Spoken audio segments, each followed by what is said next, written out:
DD Tamil channel நேயர்களுக்கு அன்பு வணக்கம். சித்தர் வழி மருத்துவத்தில் டைஃபாய்டு காய்ச்சல் அப்படிங்கிற குடற்சுரத்தை பற்றி நம்ம பார்க்கணும். இப்போ பார்த்திங்கன்னா வெயில் காலத்தில் என்ன பண்ணுவாங்க, குளிர்ந்த நீர் சாப்பிட்றது, அதே போல் குளிர்பானங்கள் சாப்பிட்றது, அதே போல் ஐஸ்கிரீம் சாப்பிட்ற பழக்கம் எல்லாருக்கிட்டையும் இருக்குது. வெளியில் போயிட்டு வந்த உடனே என்ன பண்ணுவாங்க, அந்த ஃப்ரிட்ஜில் இருக்கிற தண்ணியை எடுத்து அப்படியே குடிப்பாங்க. அல்லது பார்த்திங்கன்னு சொன்னால் ஐஸ் கட்டியை நிறைய போட்டு சாப்பிடுவாங்க. அல்லது வெளியே போனால் கண்டிப்பாக என்ன பண்ணுவாங்க, ஐஸ்கிரீம் சாப்பிட்ற பழக்கம். அதே போல் வீட்டில் எல்லார் வீட்லையும் பார்த்திங்கன்னு சொன்னால் இந்த குளிர்பானங்களை ஒரு 2 லிட்டர் 3 லிட்டர் எப்பொழுதுமே பார்த்திங்கன்னு சொன்னால் வாங்கி வச்சு யார் வந்தாலும் சரி, அல்லது நம்ம வெளியில் போயிட்டு வீட்டுக்கு வந்தாலும் சரி, அந்த குளிர்பானங்களை சாப்பிட்ற பழக்கம் எல்லாருக்குமே இருக்குது. நிச்சயமாக இதன் காரணமாக நமக்கு பாக்டீரியா தொற்று ஏற்பட்டு சால்மோனெல்லா டைஃபி என்ற கிருமியினால் பார்த்திங்கன்னு சொன்னால் அந்த குடற்சுரம் நமக்கு ஏற்படும். இதை நம்ம கண்டறியலை அப்படின்னு சொன்னால் குடலில் ஓட்டை கூட விழுந்துடும். அதாவது என்டரிக் பெர்ஃபரேஷன் என்று சொல்வார்கள். குடலில் பார்த்திங்கன்னு சொன்னால் அந்த புண்ணாகக்கூடிய நிலையில் கூட இந்த காய்ச்சலுடைய தீவிரம் ஏற்படுத்தும். அதனால் காய்ச்சல் வராமல் நாம் தடுக்கணும்னு சொன்னால் இந்த கோடை காலமாக இருந்தாலும் நம்ம என்ன பண்ணணும், தண்ணியை நல்லா கொதிக்க வச்சு ஆற வச்சு குடிக்கணும். வெளியில் போயிட்டு சுத்தமில்லாத தண்ணிகளை குடிக்கிறத கண்டிப்பாக நாம் தவிர்க்க வேண்டும்.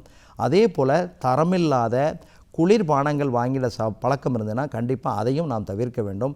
அதே போல் 5 ரூபாய்க்கு விற்கிற 10 ரூபாய்க்கு விற்கிற அந்த ஐஸ் பாக்கெட்டுகளை குழந்தைகளுக்கு வாங்கி கொடுக்கறது, பெரியவங்க வாங்கி சாப்பிட்றது, இதன் காரணமாக கூட இந்த பாக்டீரியா தொற்று ஏற்பட்டு டைஃபாய்டு காய்ச்சல் வருவதற்கு காரணமாக இருக்கும். அதையும் நாம் தவிர்க்க வேண்டும். அதே போல் தரமில்லாத இப்போ வீட்டில் ஐஸ்கிரீம் நீங்கள் பண்ணுறீங்க அப்படின்னு சொன்னால் அதை நீங்கள் கண்டிப்பாக நீங்கள் எடுத்துக்கொள்ளலாம். அது தரமுள்ளதாக இருக்கும். அதே போல் தரமில்லாத குளிர்பானங்கள், தரமில்லாத ஐஸ்கிரீம் வகைகள், இவைகளை கண்டிப்பாக நாம் தவிர்க்க வேண்டும்.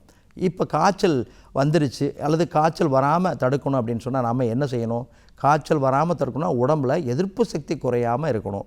எதிர்ப்பு சக்தி குறையாமல் இருக்கணும்னா உடம்பில் சத்துக்கள் இருக்க வேண்டும். அந்த சத்துக்கள் எப்படி கிடைக்கும், மருத்துவமனைக்கு போனால் கிடைக்குமா, மருந்து சாப்பிட்டா கிடைக்குமானா நம்ம சமையல் அறையிலே தான் அத்தனையும் இருக்கிறது. உணவு தான் நமக்கு மருந்து.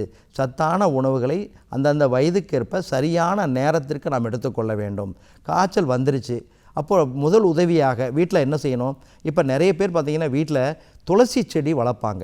அந்த துளசி பார்த்திங்கன்னு சொன்னால் வெண்துளசி கருந்துளசின்னு 2 இருக்குது.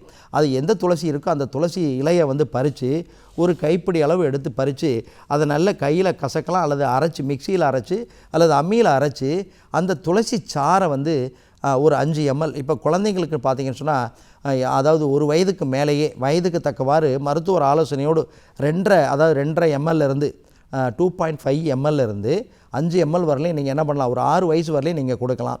2.5 ml துளசி சாறு அப்படின்னு சொன்னால் ஒரு 5 ml தேன் கலந்து 3 வேளை 3 நாள் தொடர்ந்து கொடுத்தாலே அந்த காய்ச்சல் நமக்கு கண்டிப்பாக கட்டுப்படும். அதே போல் பார்த்திங்கன்னு சொன்னால் நிலவேம்பு குடிநீர் அப்படின்னு சொல்லி அரசு மருத்துவமனையில் சித்த மருந்து கடையில் நிலவேம்பு குடிநீர் சூரணமே இருக்குது.